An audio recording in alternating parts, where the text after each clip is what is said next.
ਇਹ ਹਫ਼ਤਾਵਾਰ ਬਾਈਬਲ ਦਾ ਦਰਸੀਵਾਸ Plainfield Christian Science church independent ਵੱਲੋਂ ਹੈ, ਜਿਹੜਾ ਨਿਊ ਜਰਸੀ ਅਮਰੀਕਾ ਵਿੱਚ ਹੈ। ਹੋਰ ਮਾਲੂਮਾਤ ਲਈ ਤੁਸੀਂ ਸਾਡੀ ਵੈਬਸਾਈਟ ਵੇਖੋ www.plainfieldcs.com। ਇਹ ਸਬਕ 25 ਅਪ੍ਰੈਲ 2021 ਐਤਵਾਰ ਦੇ ਦਿਨ ਹਫ਼ਤੇ ਦੇ ਅਖੀਰ ਉੱਤੇ ਤੁਹਾਡੇ ਪੜ੍ਹਨ ਲਈ ਤਿਆਰ ਕੀਤਾ ਗਿਆ ਹੈ। ਮਜ਼ਮੂਨ: ਮੌਤ ਦੇ ਬਾਦੋਂ ਇਮਤਿਹਾਨ।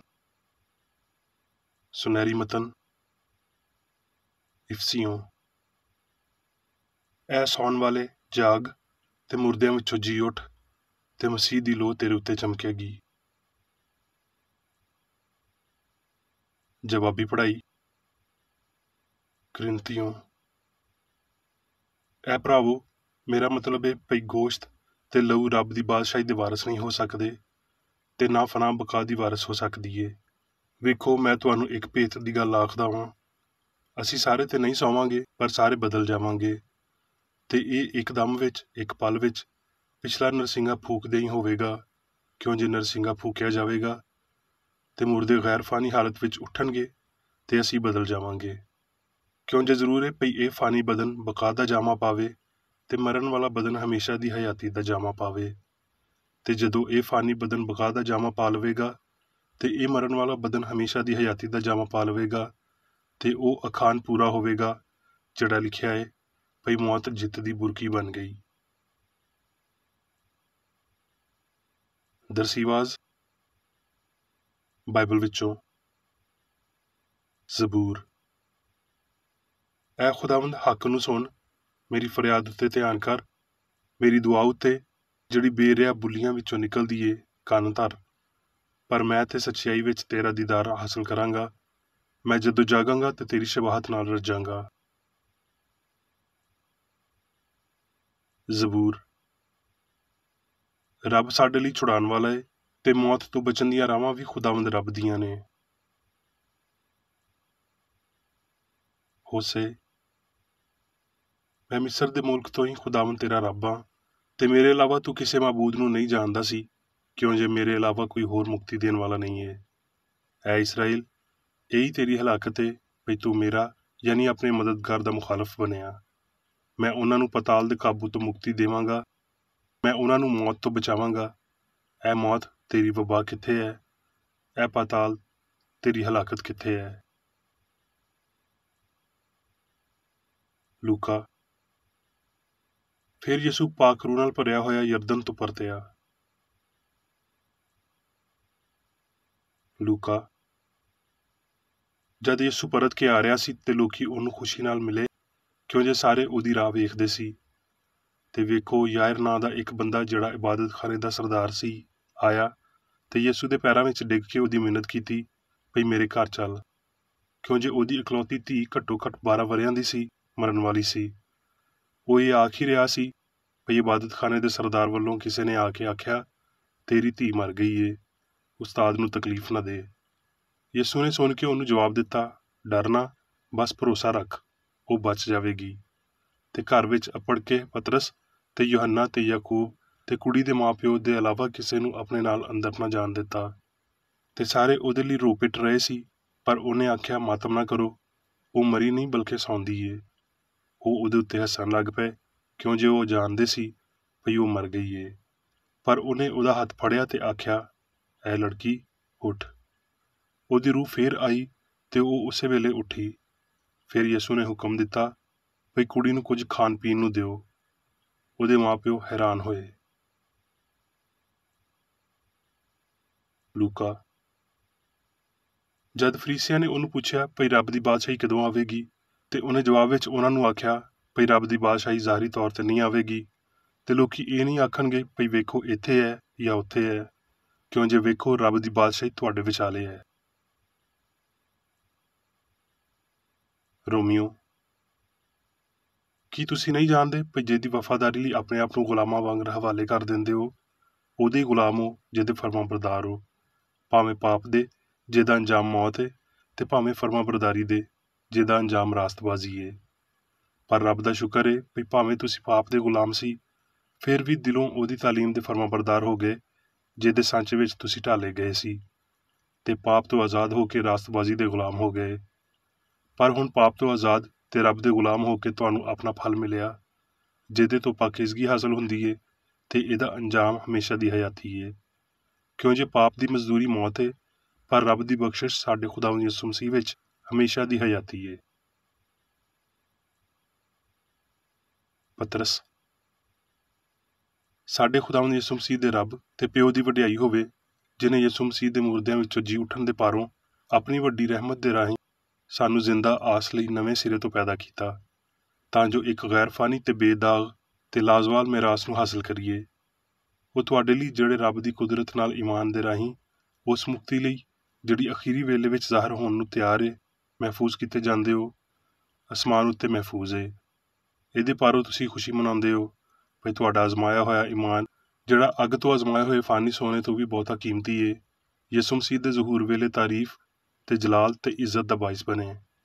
ਉਹਦੇ ਨਾਲ ਤੁਸੀਂ ਬਗੈਰ ਵੇਖੇ ਮੁਹੱਬਤ ਰੱਖਦੇ ਹੋ, ਭਾਵੇਂ ਇਸ ਵੇਲੇ ਉਹਨੂੰ ਨਹੀਂ ਵੇਖਦੇ, ਫਿਰ ਵੀ ਉਹਦੇ ਉੱਤੇ ਈਮਾਨ ਲਿਆ ਕੇ ਅਜਿਹੀ ਖੁਸ਼ੀ ਮਨਾਉਂਦੇ ਹੋ ਜਿਹੜੀ ਬਿਆਨ ਤੋਂ ਬਾਹਰ ਏ ਤੇ ਜਲਾਲ ਨਾਲ ਭਰੀ ਏ, ਤੇ ਆਪਣੇ ਈਮਾਨ ਦਾ ਮਕਸਦ ਯਾਨੀ ਰੂਹਾਂ ਦੀ ਮੁਕਤੀ ਹਾਸਲ ਕਰਦੇ ਹੋ। ਇਸ ਲਈ ਆਪਣੀ ਸਿਆਣ ਦੀ ਕਮਰ ਬੰਨ੍ਹ ਕੇ ਤੇ ਹੁਸ਼ਿਆਰ ਹੋ ਕੇ ਉਸ ਫਜ਼ਲ ਦੀ ਕਾਮਲ ਉਮੀਦ ਰੱਖੋ ਜਿਹੜਾ ਯਿਸੂ ਮਸੀਹ ਦੇ ਜ਼ਹੂਰ ਦੇ ਵੇਲੇ ਤੁਹਾਡੇ ਉੱਤੇ ਹੋਣ ਵਾਲਾ ਹੈ, ਤੇ ਫਰਮਾਬਰਦਾਰ ਪੁੱਤਰ ਹੋ ਕੇ ਆਪਣੀ ਜਹਾਲਤ ਦੇ ਜ਼ਮਾਨੇ ਦੀਆਂ ਪੁਰਾਣੀਆਂ ਖਾਹਿਸ਼ਾਂ ਦੇ ਤਾਬਿਆਂ ਨਾ ਬਣੋ, ਬਲਕਿ ਜਿਵੇਂ ਤੁਹਾਨੂੰ ਬੁਲਾਉਣ ਵਾਲਾ ਪਾਕ ਹੈ, ਤੁਸੀਂ ਵੀ ਆਪਣੇ ਸਾਰੇ ਚਾਲ ਚੱਲਣ ਵਿੱਚ ਪਾਕ ਬਣੋ। ਕਿਉਂ ਜੇ ਲਿਖਿਆ ਹੈ ਭਈ ਪਾਕ ਹੋਵੋ, ਇਸ ਲਈ ਭਈ ਮੈਂ ਪਾਕ ਹਾਂ। ਕਰੰਥੀਓ। ਕਿਉਂ ਜੇ ਅਸੀਂ ਜਾਣਦੇ ਹਾਂ ਭਈ ਜਦ ਸਾਡੇ ਖੈਮੇ ਦਾ ਘਰ ਜਿਹੜਾ ਧਰਤੀ ਉੱਤੇ ਸੁੱਟਿਆ ਜਾਵੇਗਾ, ਤੇ ਸਾਨੂੰ ਰੱਬ ਵੱਲੋਂ ਅਸਮਾਨ ਉੱਤੇ ਅਜਿਹੀ ਇਮਾਰਤ ਮਿਲੇਗੀ ਜਿਹੜਾ ਹੱਥ ਦਾ ਬਣਾਇਆ ਹੋਇਆ ਘਰ ਨਹੀਂ ਬਲਕਿ ਹਮੇਸ਼ਾ ਦਾ ਏ। ਕਿਉਂ ਜੇ ਅਸੀਂ ਇਸ ਖੈਮੇ ਵਿੱਚ ਰਹਿ ਕੇ ਬੋਝ ਦੇ ਮਾਰੇ ਹੋਏ ਕਰਾਨੇ ਹਾਂ, ਇਸ ਲਈ ਨਹੀਂ ਭਈ ਇਹ ਕੱਪੜੇ ਲਾਉਣਾ ਚਾਹੁੰਦੇ ਹਾਂ, ਬਲਕਿ ਇਹਨਾਂ ਉੱਤੇ ਹੋਰ ਪਾਉਣਾ ਚਾਹੁੰਦੇ ਹਾਂ, ਤਾਂ ਜੋ ਉਹ ਜਿਹੜਾ ਫਾਨੀ ਏ ਹਯਾਤੀ ਵਿੱਚ ਗਰਕ ਹੋ ਜਾਵੇ। ਤੇ ਜਿਨਨੇ ਸਾਨੂੰ ਇਸੇ ਗੱਲ ਲਈ ਤਿਆਰ ਕੀਤਾ ਏ ਉਹ ਰੱਬ ਏ, ਤੇ ਉਹਨੇ ਸਾਨੂੰ ਰੂਹ ਬਿਆਨੇ ਵਿੱਚ ਦਿੱਤਾ ਏ। ਇਸ ਲਈ ਹਮੇਸ਼ਾ ਸਾਡੀ ਖਾਤਰ ਜਮ੍ਹਾਂ ਰਹਿੰਦੀ ਏ, ਤੇ ਅਸੀਂ ਇਹ ਜਾਣਦੇ ਹਾਂ ਵੀ ਜਦ ਤੀਕਰ ਅਸੀਂ ਬਦਨ ਦੇ ਵਤਨ ਵਿੱਚ ਹਾਂ, ਖੁਦਾਵੰਦ ਵੱਲੋਂ ਜਲਾਵਤਨ ਹਾਂ। ਕਿਉਂ ਜੇ ਅਸੀਂ ਈਮਾਨ ਉੱਤੇ ਟੁਰਦੇ ਹਾਂ, ਨਾ ਭਈ ਅੱਖੀ ਵੇਖਿਆਂ ਉੱਤੇ।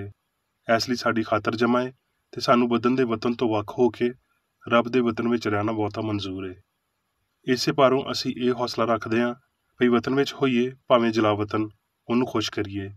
ਕਿਉਂ ਜੇ ਜ਼ਰੂਰ ਏ ਭਈ ਮਸੀਹ ਦੀ ਅਦਾਲਤ ਦੇ ਤਖਤ ਦੇ ਸਾਹਮਣੇ ਜਾ ਕੇ ਸਾਡਾ ਸਾਰਿਆਂ ਦਾ ਹਾਲ ਜ਼ਾਹਿਰ ਕੀਤਾ ਜਾਵੇ। ਹੁਣ ਮੈਂ ਮੀਰੀ ਬੇਕਰ ਰੇਡੀ ਦੀ ਲਿਖੀ ਹੋਈ ਕ੍ਰਿਸਚਨ ਸਾਇੰਸ ਦੀ ਦਰਸੀ ਕਿਤਾਬ ਸਾਇੰਸ ਤੇ ਸਿਹਤ ਆਇਤਾਂ ਦੀ ਕੁੰਜੀ ਦੇ ਨਾਲ ਵਿੱਚੋਂ ਲਈਆਂ ਹੋਈਆਂ ਲਿਖਾਈਆਂ ਪੜ੍ਹਾਂਗਾ। ਸਾਇੰਸ ਤੇ ਸਿਹਤ। ਰੱਬ ਇਨਸਾਨ ਦਾ ਖਾਲਕ ਹੈ ਤੇ ਇਨਸਾਨ ਦਾ ਇਲਾਹੀ ਅਸੂਲ ਕਾਮਲ ਹੋਣ ਨਾਲ ਇਲਾਹੀ ਖਿਆਲ ਜਾਂ ਪਰਛਾਵਾਂ ਯਾਨੀ ਇਨਸਾਨ ਕਾਮਲ ਹੀ ਰਹਿੰਦਾ ਹੈ। ਇਨਸਾਨ ਰੱਬ ਦੀ ਹਸਤੀ ਦਾ ਇਜ਼ਹਾਰ ਹੈ। ਅਸਮਾਨ ਉੱਤੇ ਜਾਣ ਦੀ ਕੱਲੀ ਰਾਹ ਹਮਾਂਗੀ ਏ, ਤੇ ਮਸੀਹ ਇਲਾਹੀ ਸਾਇੰਸ ਵਿੱਚ ਸਾਨੂੰ ਇਹ ਰਾਹ ਵਿਖਾਉਂਦਾ ਹੈ। ਇਹਦਾ ਮਤਲਬ ਰੱਬ, ਚੰਗਿਆਈ ਤੇ ਉਹਦੇ ਪਰਛਾਵੇਂ ਤੋਂ ਇਲਾਵਾ ਕਿਸੇ ਹੋਰ ਹਕੀਕਤ ਨੂੰ ਨਾ ਜਾਣਨਾ, ਹਯਾਤੀ ਦੇ ਕਿਸੇ ਹੋਰ ਜ਼ਮੀਰ ਨੂੰ ਨਾ ਜਾਣਨਾ ਹੈ, ਤੇ ਨਾ ਦੇ ਹੀ ਦਰਦ ਤੇ ਖੁਸ਼ੀ ਵਾਲੇ ਅਹਿਸਾਸਾਂ ਤੋਂ ਉੱਚਾ ਹੋਣਾ ਹੈ। ਸਮਝ ਤੇ ਆਪਣੇ ਆਪ ਦੀ ਪਾਕੀਜ਼ਗੀ ਤਰੱਕੀ ਦਾ ਸਬੂਤ ਹੈ। ਧੰਨ ਨੇ ਉਹ ਜਿਹੜੇ ਪਾਕ ਦਿਲ ਨੇ, ਕਿਉਂ ਜੇ ਉਹ ਰੱਬ ਨੂੰ ਵੇਖਣਗੇ। ਜਦੋਂ ਤੀਕਰ ਹਮਾਂਗੀ ਤੇ ਇਨਸਾਨ ਦੀ ਲਾਫਾਨੀਅਤ ਬਹੁਤਾ ਵਾਜ਼ਿਹ ਨਹੀਂ ਹੋ ਜਾਂਦੇ, ਉਸ ਵੇਲੇ ਤੀਕਰ ਅਸੀਂ ਰੱਬ ਦਾ ਅਸਲੀ ਤਸੱਵੁਰ ਨਹੀਂ ਪਾ ਸਕਦੇ, ਤੇ ਬਦਨ ਉਹਦੀ ਅਕਾਸੀ ਕਰੇਗਾ ਜਿਹੜਾ ਉਹਦੇ ਉੱਤੇ ਹੁਕਮਰਾਨੀ ਕਰੇਗਾ, ਭਾਵੇਂ ਇਹ ਸੱਚਾਈ ਹੋਵੇ ਜਾਂ ਗਲਤੀ, ਸਿਆਣ ਹੋਵੇ ਜਾਂ ਅਕੀਦਾ, ਰੂਹ ਹੋਵੇ ਜਾਂ ਮਾਦਾ। ਇਸ ਲਈ ਉਹਦੇ ਨਾਲ ਮਿਲਿਆ ਰਹਿ ਤੇ ਸਲਾਮਤ ਰਵੇਂਗਾ। ਚਾਲਾਕ, ਸਾਦਾ ਤੇ ਚੁਸਤ ਰਵੋ। ਜਿਹੜੀ ਰਾਹ ਇਸ ਫਹਿਮ ਵੱਲ ਲੈ ਜਾਂਦੀ ਏ ਭਈ ਕੱਲਾ ਰੱਬ ਹੀ ਹਯਾਤੀ ਏ, ਉਹ ਰਾਹ ਸਿੱਧੀ ਤੇ ਸੌੜੀ ਏ। ਇਹ ਬਦਨ ਦੇ ਨਾਲ ਇੱਕ ਲੜਾਈ ਏ ਜਿਹਦੇ ਵਿੱਚ ਪਾਪ, ਬਿਮਾਰੀ ਤੇ ਮੌਤ ਉੱਤੇ ਸਾਨੂੰ ਫਤਹ ਪਾਉਣੀ ਚਾਹੀਦੀ ਏ, ਭਾਵੇਂ ਇੱਥੇ ਜਾਂ ਇਹਦੇ ਤੋਂ ਬਾਅਦ, ਯਕੀਨਨ ਇਸ ਤੋਂ ਪਹਿਲਾਂ ਵੀ ਅਸੀਂ ਰੂਹ ਦੇ ਮਕਸਦ ਜਾਂ ਰੱਬ ਵਿੱਚ ਹਯਾਤੀ ਹਾਸਲ ਕਰਨ ਤੀਕਰ ਅਪੜ ਸਕੀਏ। ਆਲਮਗੀਰ ਮੁਕਤੀ ਤਰੱਕੀ ਤੇ ਇਮਤਿਹਾਨ ਉੱਤੇ ਮਰਕੂਜ਼ ਏ, ਤੇ ਇਹਨਾਂ ਦੇ ਬਗੈਰ ਹਾਸਲ ਕਰਨੀ ਨਾਮੁਮਕਿਨ ਏ। ਅਸਮਾਨ ਕੋਈ ਥਾਂ ਨਹੀਂ ਏ, ਬਲਕਿ ਸਿਆਣ ਦੀ ਇਲਾਹੀ ਹਾਲਤ ਏ ਜਿਹਦੇ ਵਿੱਚ ਸਿਆਣ ਦੇ ਸਾਰੇ ਜ਼ਹੂਰ ਹਮਾਂਗ ਤੇ ਫਾਨੀ ਹੁੰਦੇ ਨੇ। ਕਿਉਂ ਜੇ ਉੱਥੇ ਪਾਪ ਨਹੀਂ ਏ, ਤੇ ਇਨਸਾਨ ਉੱਥੇ ਆਪਣੀ ਰਾਸਤਬਾਜ਼ੀ ਦੇ ਨਾਲ ਨਹੀਂ ਰੱਬ ਦੀ ਸੋਚ ਦੀ ਮਲਕੀਅਤ ਵਿੱਚ ਪਾਇਆ ਜਾਂਦਾ ਹੈ, ਜਿਵੇਂ ਵੀ ਕਲਾਮ ਹੀ ਇਹ ਦੱਸਦਾ ਹੈ। ਮੌਤ ਜਿਵੇਂ ਫਾਨੀ ਇਨਸਾਨ ਨੂੰ ਪਾਉਂਦੀ ਏ, ਉਹ ਮੌਤ ਦੇ ਬਾਅਦ ਵੀ ਉਂਝ ਦਾ ਹੀ ਹੋਵੇਗਾ, ਜਦ ਤੀਕਰ ਪਈ ਅਜ਼ਮਾਇਸ਼ ਤੇ ਤਰੱਕੀ ਜ਼ਰੂਰੀ ਤਬਦੀਲੀ ਨੂੰ ਮੁਤਾਸਰ ਨਹੀਂ ਕਰੇਗੀ। ਅਖੀਰੀ ਅਦਾਲਤ ਇਨਸਾਨਾਂ ਦੀ ਉਡੀਕ ਨਹੀਂ ਕਰਦੀ, ਕਿਉਂ ਜੇ ਹਿਕਮਤ ਦਾ ਹਸ਼ਰ ਦਿਹਾੜਾ ਹਰ ਵੇਲੇ ਤੇ ਲਗਾਤਾਰ ਜਾਰੀ ਰਹਿੰਦਾ ਏ। ਇੱਥੇ ਤੀਕਰ ਪਈ ਉਹ ਅਦਾਲਤ ਵੀ ਜਿਹਦੇ ਰਾਹੀਂ ਫਾਨੀ ਇਨਸਾਨ ਸਾਰੀ ਮਾਦੀ ਗਲਤੀ ਤੋਂ ਬੇਨਕਾਬ ਕੀਤਾ ਜਾਂਦਾ ਏ। ਯਿਸੂ ਦੀ ਮੌਤ ਦੇ ਬਾਅਦੋਂ ਉਹਨੂੰ ਨਾ ਬਦਲਣ ਵਾਲੀ ਬਦਨੀ ਹਾਲਤ ਨੇ ਸਾਰੀ ਮਾਦੀ ਹਾਲਤਾਂ ਉੱਤੇ ਸਰਬੁਲੰਦੀ ਪਾਈ, ਤੇ ਇਸ ਸਰਬੁਲੰਦੀ ਨੇ ਉਹਦੇ ਅਸਮਾਨ ਉੱਤੇ ਚੁੱਕੇ ਜਾਣ ਨੂੰ ਵਾਜ਼ਿਆ ਕੀਤਾ ਤੇ ਬਗੈਰ ਗਲਤੀ ਦੇ ਕਬਰ ਤੋਂ ਅੱਗੇ ਇੱਕ ਇਮਤਿਹਾਨੀ ਤੇ ਤਰੱਕੀ ਯਾਫਤਾ ਹਾਲਤ ਨੂੰ ਜ਼ਾਹਿਰ ਕੀਤਾ। ਜੇ ਤਬਦੀਲੀ ਜਿਹਨੂੰ ਮੌਤ ਆਖਿਆ ਜਾਂਦਾ ਹੈ ਪਾਪ, ਬਿਮਾਰੀ ਤੇ ਮੌਤ ਦੇ ਯਕੀਨ ਨੂੰ ਤਬਾਹ ਕਰ ਦਿੰਦੀ ਏ, ਤੇ ਇਸ ਹਾਰ ਦੇ ਵੇਲੇ ਖੁਸ਼ੀ ਜਿੱਤ ਜਾਂਦੀ ਏ ਤੇ ਹਮੇਸ਼ਾ ਲਈ ਪੱਕੀ ਹੋ ਜਾਂਦੀ ਏ। ਪਰ ਇੰਜ ਹੁੰਦਾ ਨਹੀਂ ਏ। ਕਾਮਲੀਅਤ ਬਸ ਕਾਮਲੀਅਤ ਨਾਲ ਹੀ ਹਾਸਲ ਹੁੰਦੀ ਏ। ਉਹ ਜਿਹੜੇ ਨਾਰਾਜ਼ ਨੇ ਉਸ ਵੇਲੇ ਤੀਕਰ ਨਾਰਾਜ਼ ਹੀ ਰਹਿਣਗੇ, ਜਦੋਂ ਤੀਕਰ ਇਲਾਹੀ ਸਾਇੰਸ ਵਿੱਚ ਮਸੀਹ ਯਾਨੀ ਸੱਚਾਈ ਸਾਰੇ ਪਾਪ ਤੇ ਜਹਾਲਤ ਨੂੰ ਮੁਕਾ ਨਹੀਂ ਦਿੰਦਾ। ਪਾਪ ਤੇ ਗਲਤੀ ਜਿਹੜੇ ਸਾਨੂੰ ਮੌਤ ਦੇ ਸਰਾਣੇ ਖੜਾ ਕਰ ਦਿੰਦੇ ਨੇ, ਉਸ ਵੇਲੇ ਰੁਕਦੇ ਨਹੀਂ, ਬਲਕਿ ਇਹਨਾਂ ਗਲਤੀਆਂ ਦੀ ਮੌਤ ਤੀਕਰ ਮੁਸਤਕਿਲ ਰਹਿੰਦੇ ਨੇ। ਪੂਰੀ ਤਰ੍ਹਾਂ ਰੂਹਾਨੀ ਬਣਨ ਲਈ ਇਨਸਾਨ ਨੂੰ ਬੇਅਬ ਹੋਣਾ ਚਾਹੀਦਾ ਹੈ, ਤੇ ਇਹ ਉਹ ਬਸ ਉਦੋਂ ਹੀ ਹੋ ਸਕਦਾ ਹੈ ਜਦ ਉਹ ਕਾਮਲੀਅਤ ਤੀਕਰ ਅਪੜਦਾ ਹੈ। ਭਾਵੇਂ ਅਮਲ ਵਿੱਚ ਉਹ ਮਕਤੂਲ ਹੋਵੇ, ਇੱਕ ਕਾਤਲ ਪਾਪ ਨੂੰ ਕਦੀ ਤਰਕ ਨਹੀਂ ਕਰਦਾ। ਉਹ ਇਹ ਮੰਨਣ ਲਈ ਬਹੁਤ ਰੂਹਾਨੀ ਨਹੀਂ ਏ ਭਈ ਉਹਦਾ ਬਦਨ ਮਰਿਆ ਏ, ਤੇ ਇਹ ਨਹੀਂ ਜਾਣਦਾ ਭਈ ਉਹਦੀ ਜ਼ਾਲਮ ਸੋਚ ਨਹੀਂ ਮਰੀ। ਉਹਦੇ ਖਿਆਲ ਤਦ ਤੀਕਰ ਪਾਕੀਜ਼ਾ ਨਹੀਂ ਹੁੰਦੇ ਜਦ ਤੀਕਰ ਬਦੀ ਨੂੰ ਚੰਗਿਆਈ ਦੇ ਰਾਹੀਂ ਗੈਰ ਮੁਸੱਲਾ ਨਹੀਂ ਕੀਤਾ ਜਾਂਦਾ। ਉਹਦਾ ਬਦਨ ਓਨਾ ਹੀ ਮਾਦੀ ਏ ਜਿੰਨੀ ਉਹਦੀ ਸਿਆਣ ਏ, ਤੇ ਇਹਦੇ ਉਲਟ ਪਲਟ ਵੀ। ਇਹ ਕਿਆਸ ਸਰਾਈਆਂ ਭਈ ਪਾਪ ਮਾਫ ਕੀਤਾ ਜਾਂਦਾ ਏ, ਪਰ ਭੁੱਲਿਆ ਨਹੀਂ ਜਾਂਦਾ ਭਈ ਪਾਪ ਦੇ ਦੌਰਾਨ ਖੁਸ਼ੀ ਅਸਲ ਹੋ ਜਾਂਦੀ ਏ, ਭਈ ਜਿਸਮ ਦੀ ਨਾਂ ਦੀ ਹੀ ਮੌਤ ਪਾਪ ਤੋਂ ਆਜ਼ਾਦ ਕਰ ਦਿੰਦੀ ਏ, ਤੇ ਇਹ ਭਈ ਰੱਬ ਦੀ ਦਿੱਤੀ ਹੋਈ ਮਾਫੀ ਪਾਪ ਦੀ ਤਬਾਹੀ ਤੋਂ ਇਲਾਵਾ ਕੁਝ ਨਹੀਂ ਏ। ਇਹ ਸਾਰੀਆਂ ਬਹੁਤ ਕੁਝੀਆਂ ਗਲਤੀਆਂ ਨੇ। ਅਸੀਂ ਜਾਣਦੇ ਹਾਂ ਕਿ ਜਦੋਂ ਅਖੀਰੀ ਨਰਸਿੰਗਾ ਵਜਾਇਆ ਜਾਵੇਗਾ, ਸਭ ਕੁਝ ਇੱਕ ਪਲ ਵਿੱਚ ਬਦਲ ਜਾਵੇਗਾ, ਪਰ ਹਿਕਮਤ ਦਾ ਇਹ ਅਖੀਰੀ ਸੁਨੇਹਾ ਉਦੋਂ ਤੀਕਰ ਨਹੀਂ ਆ ਸਕਦਾ ਜਦੋਂ ਤੀਕਰ ਇਨਸਾਨ ਮਸੀਹੀ ਕਿਰਦਾਰ ਦੀ ਤਰੱਕੀ ਵਿੱਚ ਹਰ ਇੱਕ ਛੋਟੇ ਸੁਨੇਹੇ ਨੂੰ ਪਹਿਲਾਂ ਤੋਂ ਹੀ ਕਬੂਲ ਨਾ ਕਰਦੇ ਹੋਣ। ਇਨਸਾਨ ਨੂੰ ਇਹ ਗੁਮਾਨ ਰੱਖਣਾ ਚਾਹੀਦਾ ਹੈ ਭਈ ਮੌਤ ਦੇ ਤਜਰਬੇ ਦਾ ਯਕੀਨ ਉਹਨਾਂ ਨੂੰ ਜਲਾਲੀ ਹਸਤੀ ਵਿੱਚ ਜਗਾਏਗਾ। ਹਰ ਇਨਸਾਨ ਨੂੰ ਕਿਸੇ ਨਾ ਕਿਸੇ ਵੇਲੇ ਇੱਥੇ ਜਾਂ ਆਖਰਤ ਵਿੱਚ ਰੱਬ ਦੇ ਮੁਖਾਲਫ ਤਾਕਤ ਉਤੇ ਫਾਨੀ ਅਕੀਦੇ ਦੇ ਨਾਲ ਨਿਬੜਨਾ ਤੇ ਉਹਨੂੰ ਫਤਹ ਕਰਨਾ ਚਾਹੀਦਾ ਹੈ। ਮੌਤ ਵਜੂਦੀਅਤ ਦੀ ਅਗਲੀ ਸਤਹ ਉੱਤੇ ਵਾਕਿਆ ਹੋਵੇਗੀ, ਜਿਵੇਂ ਇਹਦੇ ਉੱਤੇ ਹੈ, ਜਦ ਤੀਕਰ ਵੀ ਹਯਾਤੀ ਦਾ ਰੂਹਾਨੀ ਫਹਿਮ ਨਹੀਂ ਮਿਲਦਾ। ਸਾਨੂੰ ਇਹ ਆਖਣ ਦਾ ਕੋਈ ਹੱਕ ਨਹੀਂ ਹੈ ਭਈ ਹਯਾਤੀ ਹੁਣ ਮੌਤ ਦੇ ਉੱਤੇ ਇਨਹਿਸਾਰ ਕਰਦੀ ਏ, ਪਰ ਮੌਤ ਦੇ ਬਾਅਦ ਇਹ ਉਹਦੇ ਤੇ ਇਨਹਿਸਾਰ ਨਹੀਂ ਕਰੇਗੀ। ਇੱਥੇ ਅਸੀਂ ਹਯਾਤੀ ਦੀ ਸਾਇੰਸ ਤੋਂ ਲਾਇਲਮੀ ਵਿੱਚ ਆਪਣੀ ਹਯਾਤੀ ਨਹੀਂ ਗੁਜ਼ਾਰ ਸਕਦੇ, ਤੇ ਕਬਰ ਤੋਂ ਬਾਅਦ ਇਸ ਲਾਇਲਮੀ ਲਈ ਅਜਰ ਦੀ ਆਸ ਨਹੀਂ ਰੱਖਦੇ। ਲਾਇਲਮੀ ਦੇ ਅਜਰ ਦੇ ਤੌਰ ਤੇ ਮੌਤ ਸਾਨੂੰ ਹਮਾਂਗ ਤੇ ਲਫਾਨੀ ਨਹੀਂ ਬਣਾਏਗੀ। ਜੇ ਇੱਥੇ ਅਸੀਂ ਕ੍ਰਿਸਚਨ ਸਾਇੰਸ ਉੱਤੇ ਧਿਆਨ ਨਹੀਂ ਦਿੰਦੇ, ਜਿਹੜੀ ਰੂਹਾਨੀ ਤੇ ਅਬਦੀ ਏ, ਤੇ ਅਸੀਂ ਇਹਦੇ ਬਾਅਦ ਰੂਹਾਨੀ ਹਯਾਤੀ ਲਈ ਵੀ ਤਿਆਰ ਨਹੀਂ ਹੋਵਾਂਗੇ। ਯਿਸੂ ਆਖਦਾ ਹੈ ਭਈ ਇਹ ਹਮੇਸ਼ਾ ਦੀ ਹਯਾਤੀ ਏ, ਨਾ ਕਿ ਹੋਵੇਗੀ, ਤੇ ਫਿਰ ਉਹ ਪਿਓ ਤੇ ਆਪਣੇ ਆਪ ਦੇ ਮੌਜੂਦਾ ਇਲਮ ਦੇ ਤੌਰ ਤੇ ਅਬਦੀ ਹਯਾਤੀ ਦੀ ਵਜ਼ਾਹਤ ਕਰਦਾ ਹੈ, ਯਾਨੀ ਮੁਹੱਬਤ, ਸੱਚਾਈ ਤੇ ਹਯਾਤੀ ਦਾ ਇਲਮ। ਇੱਥੇ ਤੇ ਆਖਰਤ ਵਿੱਚ ਮੌਤ ਦੇ ਸੁਨੇਹੇ ਦੀ ਕਿਆਦਤ ਸਿਆਣ ਕਰਦੀ ਏ।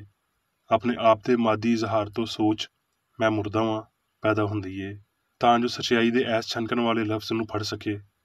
ਕੋਈ ਮੌਤ, ਬੇਅਮਲੀ, ਬਿਮਾਰੀ ਵਾਲਾ ਅਮਲ, ਰੱਦੇ ਅਮਲ ਤੇ ਨਾ ਹੀ ਸ਼ਦੀਦ ਰੱਦੇ ਅਮਲ ਏ। ਹਯਾਤੀ ਅਸਲੀ ਏ ਤੇ ਮੌਤ ਵਹਿਮ ਏ। ਯਿਸੂ ਦੀ ਰਾਹ ਵਿੱਚ ਰੂਹ ਦੀਆਂ ਅਸਲੀਅਤਾਂ ਦਾ ਇੱਕ ਇਜ਼ਹਾਰ ਮਾਦੀ ਸਿਆਣ ਦੇ ਹਨੇਰ ਇਦਰਾਕ ਵਿੱਚ ਹਮਾਂਗੀ ਤੇ ਲਾਫਾਨੀਅਤ ਨੂੰ ਹੱਲ ਕਰਦਾ ਏ।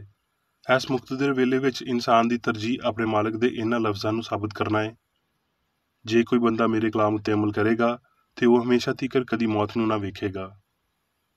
ਝੂਠੇ ਭਰੋਸਿਆਂ ਤੇ ਮਾਦੀ ਸਬੂਤਾਂ ਦੇ ਖਿਆਲਾਂ ਨੂੰ ਮੁਕਾਉਣ ਲਈ ਤਾਂ ਜੋ ਸ਼ਖਸੀ ਰੂਹਾਨੀ ਹਕੀਕਤਾਂ ਸਾਹਮਣੇ ਆਉਣ, ਇਹ ਇੱਕ ਬਹੁਤ ਵੱਡਾ ਹਾਸਲ ਕਰੁੰਦਾ ਏ, ਜਿਹਦੇ ਰਾਹੀਂ ਅਸੀਂ ਗਲਤ ਨੂੰ ਮੁਕਾ ਦੇਵਾਂਗੇ ਤੇ ਸੱਚਾਈ ਨੂੰ ਥਾਂ ਦੇਵਾਂਗੇ। ਇਸ ਤਰ੍ਹਾਂ ਅਸੀਂ ਸੱਚਾਈ ਦੀ ਉਸ ਹੈਕਲ ਜਾਂ ਬਦਨ ਨੂੰ ਬਣਾਉਂਦੇ ਹਾਂ ਜਿਹਦਾ ਮਿਸਤਰੀ ਜਾਂ ਬਣਾਉਣ ਵਾਲਾ ਰੱਬ ਏ। ਜਦੋਂ ਇੱਥੇ ਤੇ ਇਹਦੇ ਬਾਅਦ ਮਾਦੇ ਵਿੱਚ ਹਯਾਤੀ ਦਾ ਅਕੀਦਾ ਘਟ ਜਾਂਦਾ ਹੈ ਤੇ ਉਹ ਗਲਤੀ ਜਿਹੜੀ ਈਮਾਨ ਨੂੰ ਜਕੜ ਕੇ ਰੱਖਦੀ ਏ ਉਹ ਈਮਾਨ ਦੇ ਨਾਲ ਹੀ ਘੁਲ ਜਾਂਦੀ ਏ ਤੇ ਦੁਬਾਰਾ ਪੁਰਾਣੀ ਹਾਲਤ ਵਿੱਚ ਪਰਤ ਕੇ ਕਦੀ ਨਹੀਂ ਆਉਂਦੀ। ਤਰੱਕੀ ਤਜਰਬੇ ਨਾਲ ਪੈਦਾ ਹੁੰਦੀ ਏ। ਇਹ ਫਾਨੀ ਇਨਸਾਨ ਦੀ ਮਜ਼ਬੂਤੀ ਏ ਜਿਹਦੇ ਰਾਹੀਂ ਲਾਫਾਨੀ ਦੀ ਖਾਤਰ ਫਾਨੀ ਬੰਦੇ ਨੂੰ ਛੱਡ ਦਿੱਤਾ ਜਾਂਦਾ ਹੈ। ਭਾਵੇਂ ਇੱਥੇ ਜਾਂ ਇਹਦੇ ਬਾਅਦ ਤਕਲੀਫਾਂ ਜਾਂ ਸਾਇੰਸ ਨੂੰ ਹਯਾਤੀ ਤੇ ਸਿਆਣ ਦੇ ਬਾਰੇ ਸਾਰੇ ਭਰਮਾਂ ਨੂੰ ਮੁਕਾ ਦੇਣਾ ਚਾਹੀਦਾ ਹੈ ਤੇ ਮਾਦੀ ਸਿਆਣ ਤੇ ਖੁਦੀ ਨੂੰ ਨਵੇਂ ਸਿਰੇ ਤੋਂ ਪੈਦਾ ਕਰਨਾ ਚਾਹੀਦਾ ਹੈ। ਪੁਰਾਣੀ ਇਨਸਾਨੀਅਤ ਨੂੰ ਉਹਦੇ ਕੰਮਾਂ ਦੇ ਨਾਲ ਮਨਸੂਖ ਕਰ ਦੇਣਾ ਚਾਹੀਦਾ ਹੈ। ਕੋਈ ਵੀ ਨਫਸ ਪ੍ਰਸਤੀ ਜਾਂ ਪਾਪ ਆਲੂਦ ਸ਼ੈ ਫਾਨੀ ਨਹੀਂ ਹੈ। ਇਹ ਮਾਦੇ ਦੀ ਮੌਤ ਨਹੀਂ ਬਲਕਿ ਝੂਠੇ ਮਾਦੀ ਫਹਿਮ ਤੇ ਪਾਪ ਦੀ ਮੌਤ ਹੀ ਹੈ ਜਿਹਨੂੰ ਇਨਸਾਨ ਤੇ ਹਯਾਤੀ ਹਮਾਹੰਗ ਅਸਲੀ ਤੇ ਅਬਦੀ ਜ਼ਾਹਿਰ ਕਰਦੇ ਨੇ। ਐਸਲੀ ਤਰੱਕੀ ਸਾਰੀ ਗਲਤੀ ਨੂੰ ਤਬਾਹ ਕਰੇਗੀ ਤੇ ਲਫਾਨੀਅਤ ਨੂੰ ਲੋਹ ਵਿੱਚ ਲਿਆਵੇਗੀ। ਹੁਣ ਮੈਂ ਮੇਰੀ ਬੇਕਰ ਰੇਡੀ ਵੱਲੋਂ ਚਰਚ ਮੈਨੂਅਲ ਵਿੱਚ ਦਿੱਤੇ ਹੋਏ ਰੋਜ਼ਾਨਾ ਦੇ 3 ਫਰਜ਼ ਪੜਾਂਗਾ। ਰੋਜ਼ਾਨਾ ਦੀ ਦੁਆ। ਇਸ ਚਰਚ ਦੇ ਹਰ ਰੁਕਨ ਦਾ ਇਹ ਫਰਜ਼ ਹੈ ਕਿ ਉਹ ਹਰ ਰੋਜ਼ ਇਹ ਦੁਆ ਕਰੇ, ਤੇਰੀ ਬਾਦਸ਼ਾਹੀ ਆਵੇ, ਇਲਾਹੀ ਸੱਚਾਈ, ਹਯਾਤੀ ਤੇ ਪਿਆਰ ਦੀ ਸਲਤਨਤ ਮੇਰੇ ਅੰਦਰ ਕਾਇਮ ਹੋਵੇ ਤੇ ਸਾਰੇ ਪਾਪ ਮੈਥੋਂ ਨਿਕਲ ਜਾਣ ਤੇ ਤੇਰਾ ਕਲਾਮ ਸਾਰੇ ਇਨਸਾਨਾਂ ਦੇ ਪਿਆਰ ਨੂੰ ਵਧਾਵੇ ਤੇ ਉਹਨਾਂ ਉੱਤੇ ਹੁਕੂਮਤ ਕਰੇ।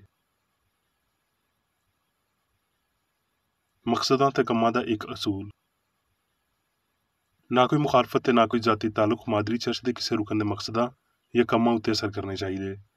ਸਾਇੰਸ ਵਿੱਚ ਬਸ ਇਲਾਹੀ ਪਿਆਰ ਹੀ ਹੁਕੂਮਤ ਕਰਦਾ ਹੈ ਤੇ ਇੱਕ ਮਸੀਹੀ ਸਾਇੰਸਦਾਨ ਪਾਪ ਨੂੰ ਰੱਦ ਕਰਦਿਆਂ ਹੋਏ ਸੁੱਚੀ ਭਰਾਬੰਦੀ, ਖੈਰਾਤ ਪਸੰਦੀ ਤੇ ਮਾਫੀ ਨਾਲ ਪਿਆਰ ਦੀਆਂ ਮਿੱਠੀਆਂ ਸੱਚਾਈਆਂ ਦਾ ਪਰਛਾਵਾਂ ਬਣਦਾ ਹੈ।